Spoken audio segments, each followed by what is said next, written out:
care about you and your condition, or to elect people who do. A newer initiative that we're dealing with is educating felons, right? So in the state of Texas, if you're a felon, right, if you've been to jail or to prison, and but you're no longer on probation or parole, you have the right to register to vote. Another thing that was just brought to my attention, there's an initiative called Orange, which is happening not just in Houston, but all over the country. If you're in jail Hmm. currently during pretrial, but you have not been convicted, like you're still in jail waiting for your day in court, you are still eligible to vote. And you said something so key. They work so hard to hope that we stay uninformed, but more importantly, to suppress the black vote. If you could do one thing with this message that we're trying to send today about how important voting is, what type of images would you like our people to understand and see when they go to these polls and vote or when they cast their ballots? I think the images that we've all seen, you know what I'm saying, for decades in this country, if not centuries in this country, we've seen black people oppressed, we've seen black people attacked. So every time you look back and you see those old black and white images of people of color being attacked by dogs and people of color being sprayed with hoses, that's what they were fighting for. Back then, they were just Yeah. fighting for a chance to vote. People like Martin Luther King Jr., people like Malcolm X, these people died to help us um, be in a position to have the power that we have now, which is to be able to cast a vote and make a decision about the people that have controls over our lives. So, I mean, if you in your own community need a reason to Hmm. vote, look at a person like George Floyd. If the people in your city are not open to police reform, are not open to having the conversation about defunding the police, are not open to issues concerning economic equality, judicial equality, and racial equality, right? If they're scared to say Black Lives Matter, you have the power to put people in those positions who do believe that Black Lives Matter, who do believe economic equality, judicial equality, That's right. right? That's Who right. see us as human beings. And if the people in your community don't feel that way, vote them out. It's that simple. It's just vote them out. We don't have enough time to sit around and hope that people change their minds. Yeah, Bumpy, you point out something so important. We have the power, and that is in our vote, and that is with our voice, and that's how we use our voice. I think of where we are right now. People say this is a particular moment, but it is a movement, not just a moment, it is a movement. Why, in your opinion, was it George Floyd's death? Why was that the chosen brutality for people to say, oh my God, black people are still oppressed in this country, and it is not fair? I think it's twofold, Carrie. In so many different encounters with between people of color and the police, there simply is no proof of what happened in the interaction. Mm, And so what happens is in a court of law, it tends to lean towards the policeman's point of view, right? In this case, we saw very clearly what happened. I think the other thing is due to the fact that everyone was at home, basically during this time period in relation to the coronavirus. You couldn't avoid it, right? It was on every television station, it was on every absolutely. social media platform. Everywhere you turn, you were constantly hit upside the head with this message. You see in the interaction that this man did nothing to deserve what happened. That's right. I think so well said because if you think about it, in the grand scheme of things, it wasn't worth it, and he didn't have to lose his life. I think that you touched on something that a lot of people talk about, and that is now defunding the police. That has been such a huge conversation, but there's so many misconceptions around defunding and dismantling. If you will, educate the audience. All right, so most people, when they hear the term defund the police, they tend to think of, oh, they're going to take away our police department. Nothing could be further from the point. Defunding the police means that in certain communities, even Houston, take for example, we had over $1 billion allocated to our police force. Now, what is that money being used for? Some of that money tends to be allocated towards riot shields, right? Pepper spray, right? That kind of thing.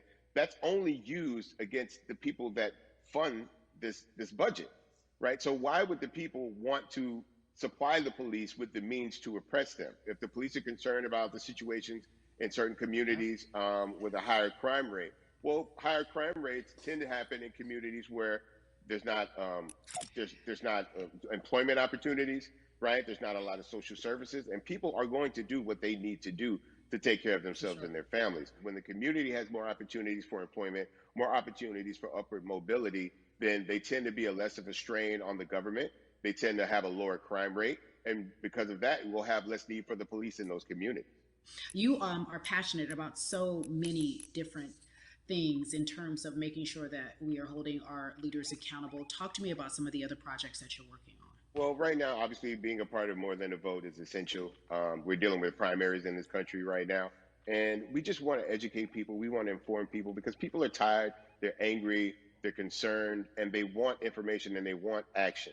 And so we want to make sure that we give them the right information and lead them in the right direction. And we thank the people that do not look like us for standing with us right now because it's very Amen. important that people who aren't black be involved because if black people could have gotten rid of racism, we would have done it hundreds of years ago. And so I'm trying to use my voice and my platform just to let people know that if they feel like I do, there's a number of places they can go to enact change in their community. People need to know about how their city council runs. They need to know that they have the ability to speak when city council meets, to let them know that that's not the way that they feel their city needs to be run. Those are not the places that they feel the money of their And Bud, community needs to be allocated. and Bubby, even a step further, they can run for office in their local community. They can run for positions. Like people act like they leave it up to somebody else. If you're upset, it's not hard to get on the school board. It's not hard to be a part of the city council. It really isn't. And depending on how small your town is, you could be a mayor. It's the power is with the people, and we need to just know that that's happening. Absolutely. And it's always been with the people. You know, if you look at Trayvon Martin's mother, Sabrina Fulton, right? She felt that there was a system of race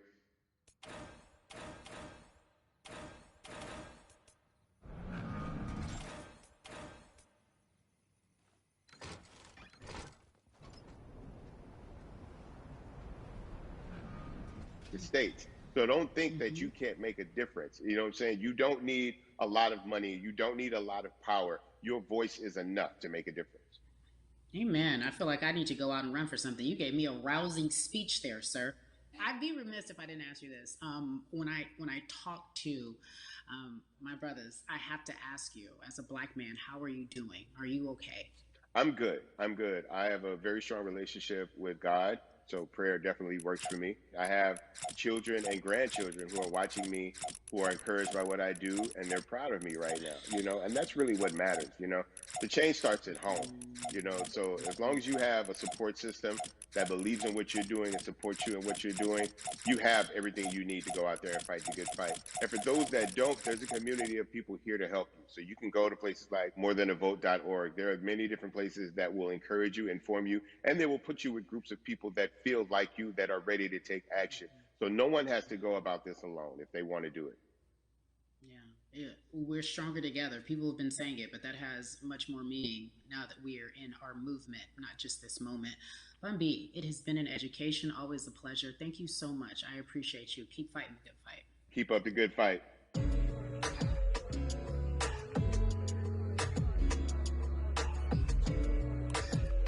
Yeah, la la. So our next guest, I have to admit, I'm a fan, but there are so many different people that we could talk to, and I thought it was so imperative that we speak with her. You know her as Molly on the huge, successful show Insecure, HBO's Insecure. She also has a comedy special highlighting her Nigerian roots, and she's an amazing podcaster. Let's welcome in Yvonne Orji, everyone. You have such a beautiful way of making things funny, giving us our medicine with some candy, right? The humor and Yeah. the healing. You bring all of that to your space. And right now, as you look across this country and how everyone is so broken and so upset, if it's not social injustice, it's the pandemic, it's depression, it's unemployment, the list goes on and on. How are you doing, quite frankly? I am I'm rediscovering self in a way that is hard but necessary, that will lead to ultimate joy. I know it sounds like a lot, but no, I think I personally think that God put all of us on a global timeout. Like we just, America hasn't done as good as other people when it comes to timeouts because everyone else is out playing at recess, and we're still in the principal's office hoping and wishing we can come out. But I think that if we settle into the timeout and really learn the lesson that we're supposed to learn from this season, I think we'll emerge better. We'll learn how to play well with others in more ways than one. And Mm. so personally for me, I'm taking this time to learn me in a new way. I feel like I'm being ushered into a new season, and I'm getting still, because sometimes the busy uh, confounds the work that we're supposed to actually be doing. You know, we're busy doing other stuff, but we got work that we need to do on the inside. And I'm like, I'm leaning into it. I'm like, dang, I thought I was gonna be able to rest like everybody else. And these guys like, nah, we got work to do. You know what? And I think that's what everybody is saying about 2020. It's demanding that we be better. And you said it's a global timeout. What do you mean by that? Yeah, it's like everyone sit down, be humble, to quote the great prophet Kendrick Lamar. But like, you know, seriously, sit down and let's reevaluate some things. Let us unearth and shake up the things that we have been trying to hide within ourselves, within our nation. I think America is going through an unraveling right now, a much needed, a much necessary one, and I think all eyes on us, right? There is no, oh, I was on the subway for an hour, so I didn't miss that thing that happened. No, everybody was home. Everybody, you know, was watching when George Floyd died, and everybody, no one could hide it. Everyone was watching when Amy Cooper called the cops. Like, this is a time where it's like, oh, we can't pretend it away. We can't excuse it away. No, no, no, no, no. It's a global timeout. Sit down, watch, and let's learn. And globally, it's like, hey, we were going business as usual, but it ain't usual no more. Like that's old. Anytime change occurs, it's very uncomfortable. And so right now we're sitting with we're getting we're getting comfortable with the uncomfortable. The minorities, we've been comfortable with being uncomfortable because that to me explains just the existence for whatever we want to do, how we break into our careers, how we live our lives, how we find ourselves one of the few or one of the first, and that's a lonely road. When you look at and when you talk about this global timeout, everybody had to pay attention to Amy Cooper, everyone had to pay attention to George Floyd. How is that helping us as a people, as a country during our global timeout? I think, well, one, we're not minorities, Carrie. You already know it. It's like these labels that they put on us. It's like the same way of saying like black on black violence. Also, there's no white on white violence. It's branding, Yeah, right? It's all branding. You're right. And it's like white people kill white people every single day. So no, there is no black on black violence.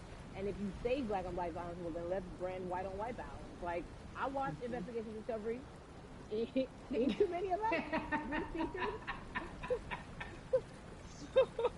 So, you know, I just even like, but to answer your question, what does that do? I think what everyone expected is what has happened in the past when the world was still open, right? In that, okay, you had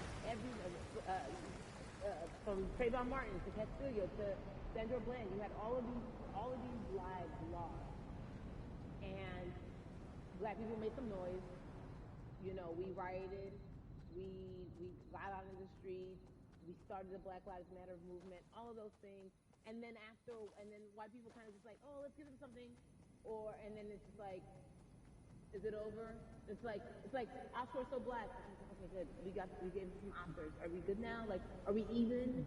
You know, and it's just like, oh no no no no no. This is not about like a band-aid. It's like, yo, we might have to amputate the leg a little bit, but it's all right because we're gonna by amputating the leg, we're gonna save the body.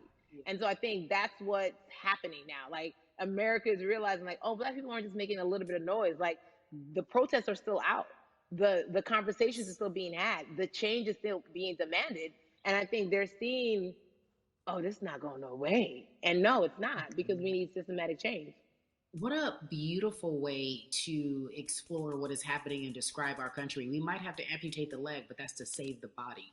That's what's happening right now. That's beautiful, Yvonne. And to that end, I have to ask you this because the way that we do that, we use our voice. And our voice right now in this world, in this country, is our vote.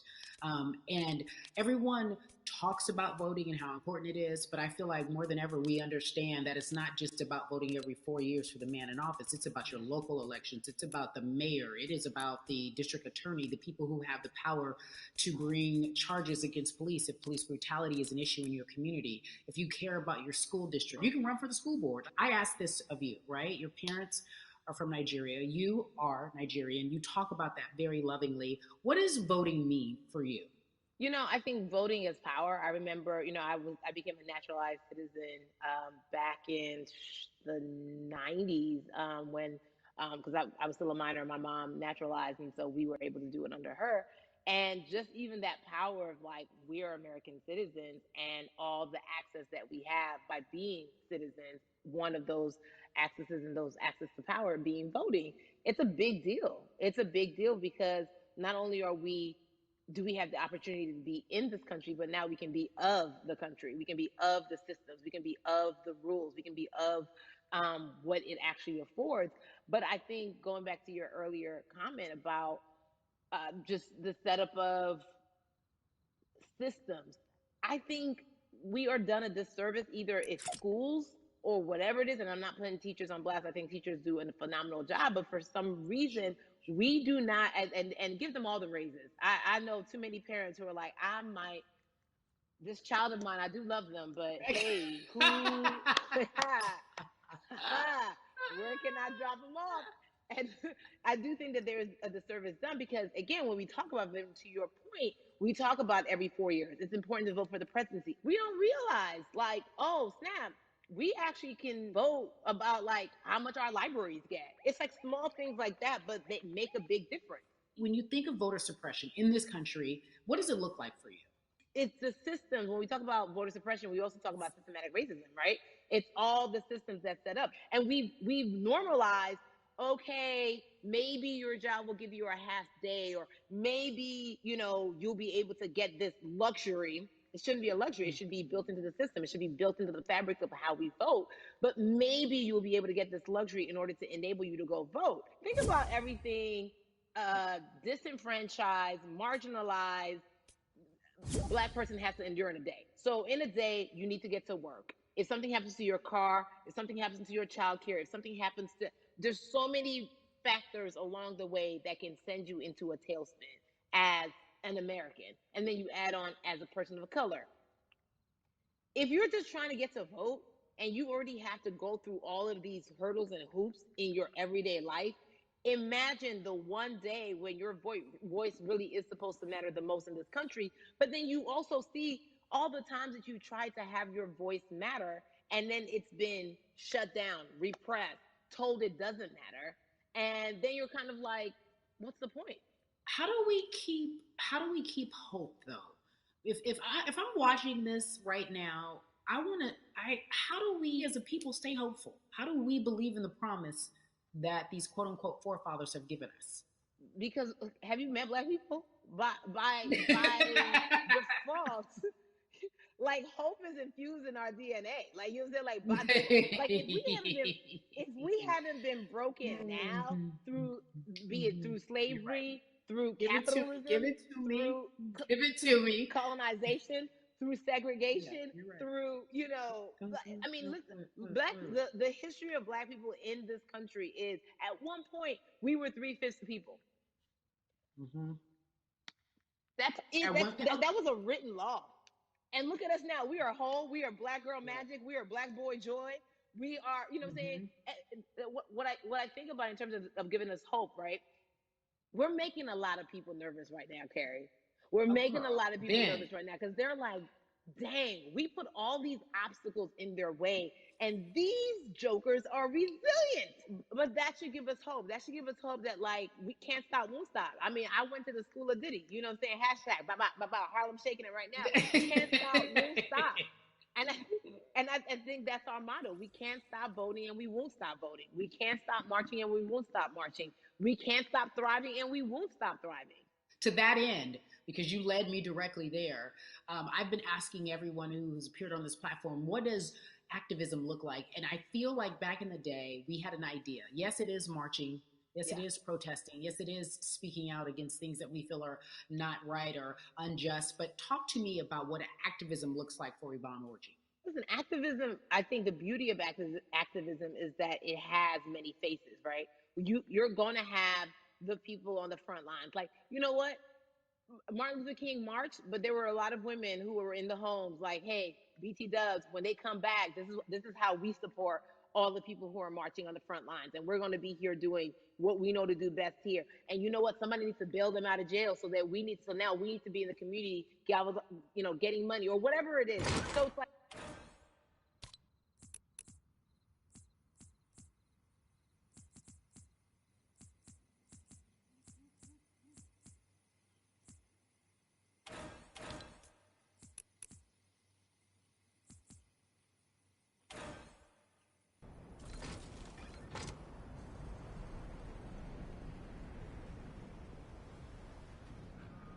thinking that it's mandatory. Like you said, everyone can be an activist and be activated in different ways. But talk to me about the connection.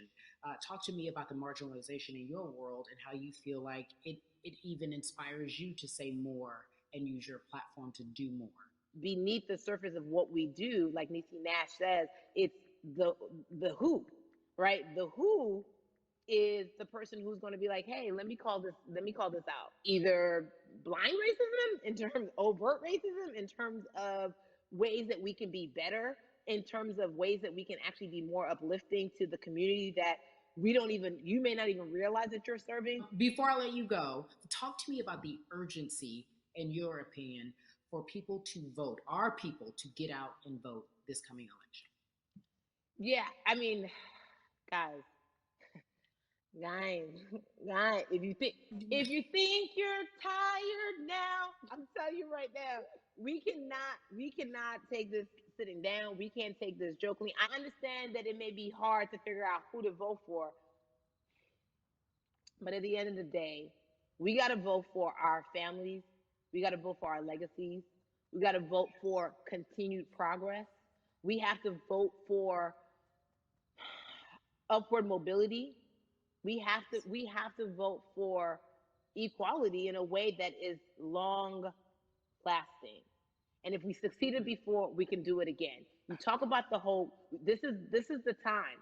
This is not the time to give up. This is not the time to pretend a way that we haven't made progress. We have. There's still much more to be done. And you know what? We're not.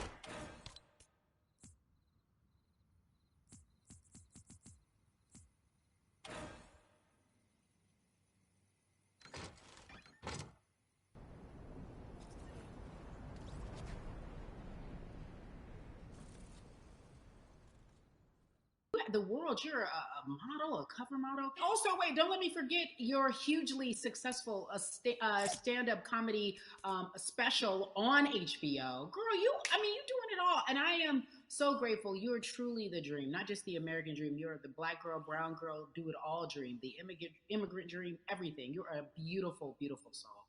I really, really mean that from the bottom of my heart. Yvonne Orji, ladies and gentlemen, nothing but the best and excellence personified. Thank you so much, man. I love you so much, Mama. Mwah.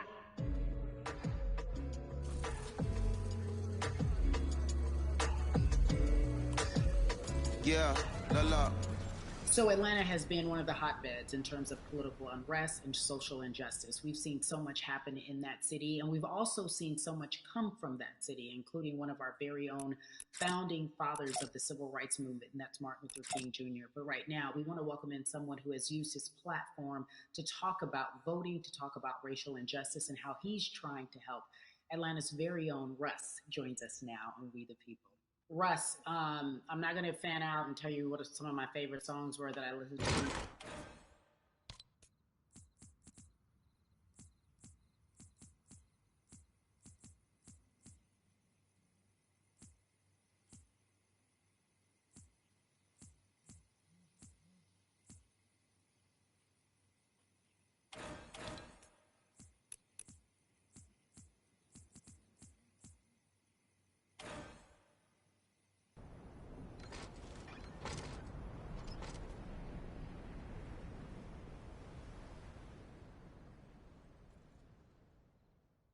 It comes off very dismissive and very oh, that sucks for y'all. But anyway, back to what I was doing. Have you felt that way always, or is it now because of the time of where we are in this country? I've always had the feeling. I think now it's just obviously elevated. It's a new level, and there's new, it's to the point now where you can't, first of all, you can't not say anything. Second of all, though, I just think saying something isn't enough anymore. I think, if you have the ability to put money back into a culture that you're financially benefiting from, you have the ability to, you should. It's interesting that you talk about it in that way, because some people do believe that silence is the best way to go, because it's hard to talk race, especially if you're white and you're in the Black culture. People just feel as if they can't talk about it. They feel awkward. They feel as if they don't have the privilege or the voice or the words. How do you find yourself right now in terms of interacting with people when they want to talk to you about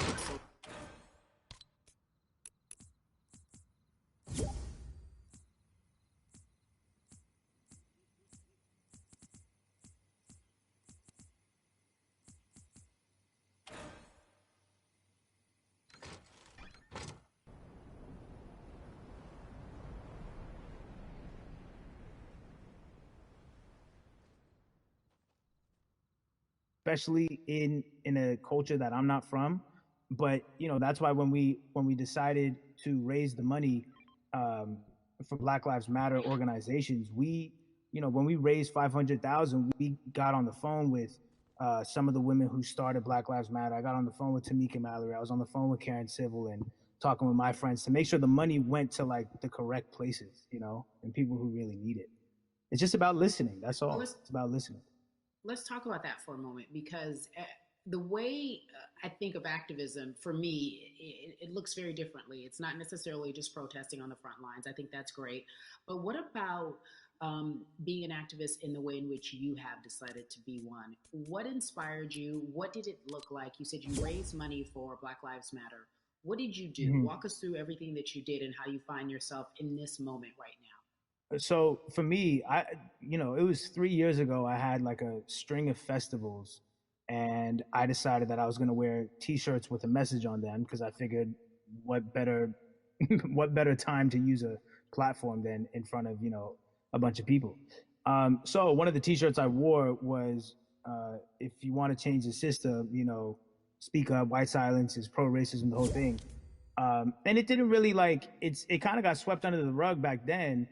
But when all this stuff started happening again, and it's been happening, the police brutality against innocent Black people, I was like, man, I'm not the biggest artist in the world, and I certainly don't have the most white fans in the world, but I got a good amount of people that I can definitely mobilize and turn into some money. And I know they're down for the cause because it's merch, it's a good thing. And I've always been outspoken anyway, and so how am I going to be in Black culture and not be outspoken about racism? And then I got to ask you this, because you grew up in Atlanta, so that gives you a heads up, depending for so many people, because you're in the crux of that beautiful Black city where there are so many wonderful Black leaders, home of so much great music and things that speak to our culture right now.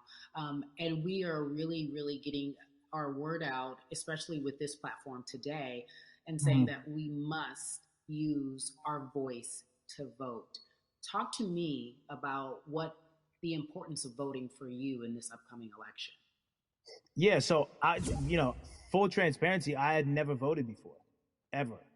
And because, I was one of those people who was like, my vote doesn't matter. And, and I don't know, maybe it's because I was younger, maybe it's because I really thought that, or I don't know, but I just think that it's got to, now this is a bit of a privilege to say it's got to a breaking point for me, because obviously it's been past the breaking point for Black people. But I think that as a whole, the young people need to get out and vote.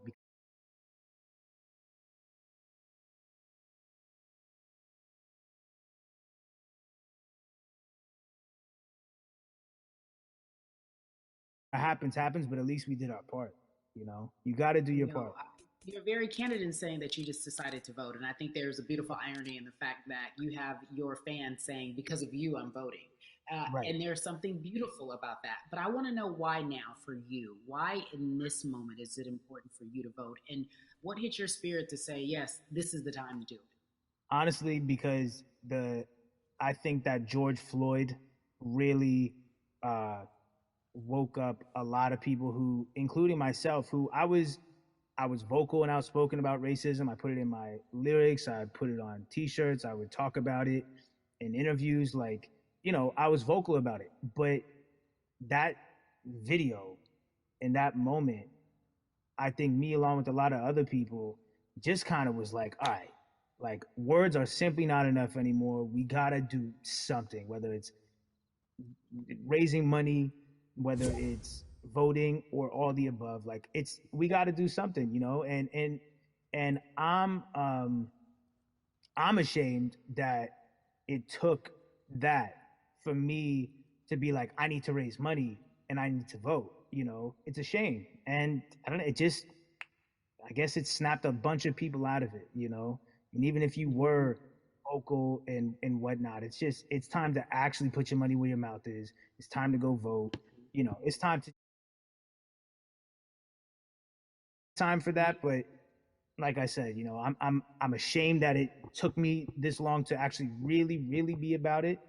But I'm here now.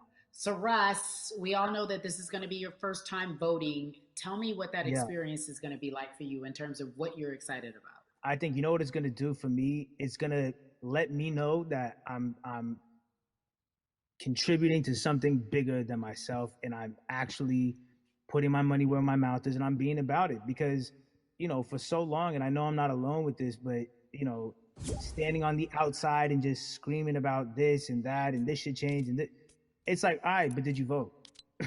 you know and so I know it's going to feel good to know that I played a small role. And that's the problem. I think the mentality of like my vote doesn't matter needs to be changed to my vote, albeit small, does matter. It's a role I'm playing, and if I play my part and you play your part and he and she plays their part, then we make a difference. But it'll feel. I have a feeling it's gonna it's gonna feel very, very bigger than me. I mean, I think when you realize that giving actually feels better than receiving, that's when you start wanting to do your part and contribute. So, voting is an easy way to give. You know. Yeah. To whom much is given, much is required, and you have been given a huge platform, and we are so grateful for you, Russ. Philanthropist, artist, community activist, first time voter. We appreciate you for doing this, okay? Thank you. I appreciate y'all.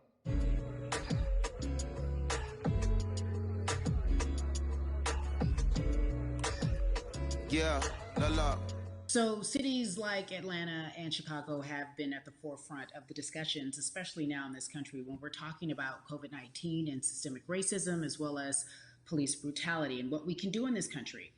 Again, we're continuing our conversation, letting you know that your voice is your vote and your vote is your voice. We can change where we are in this country. Currently, I'd like to welcome in Chicago Cubs right fielder Jason Heyward. I appreciate you.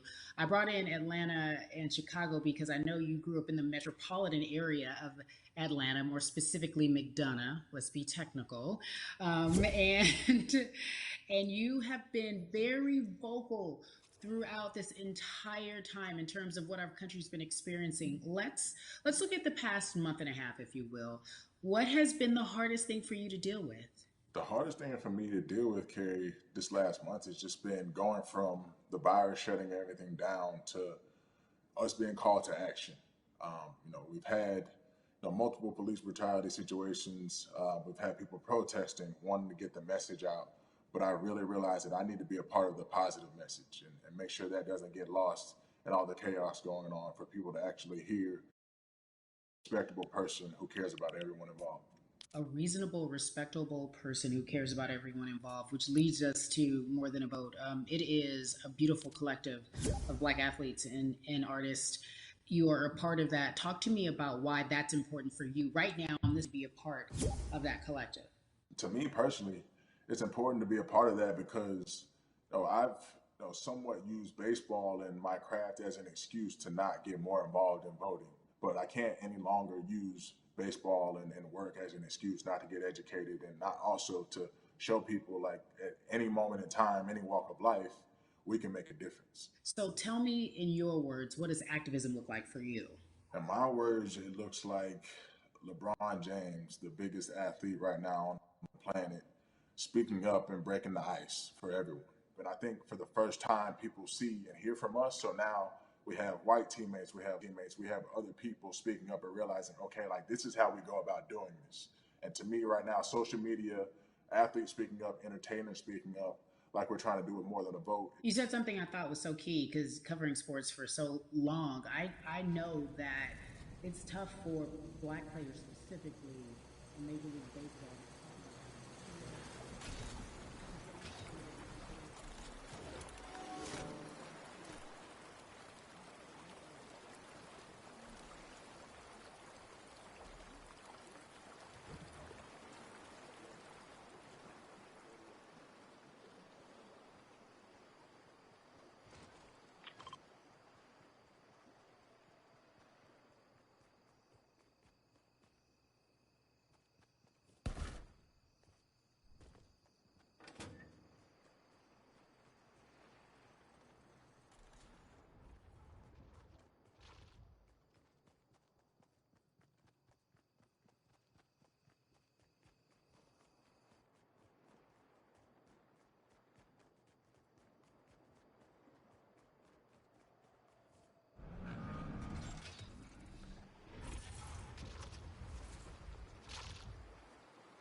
while people still are in line. That's a real life issue. There needs to be some type of change, and I think that what we're doing right now is fair.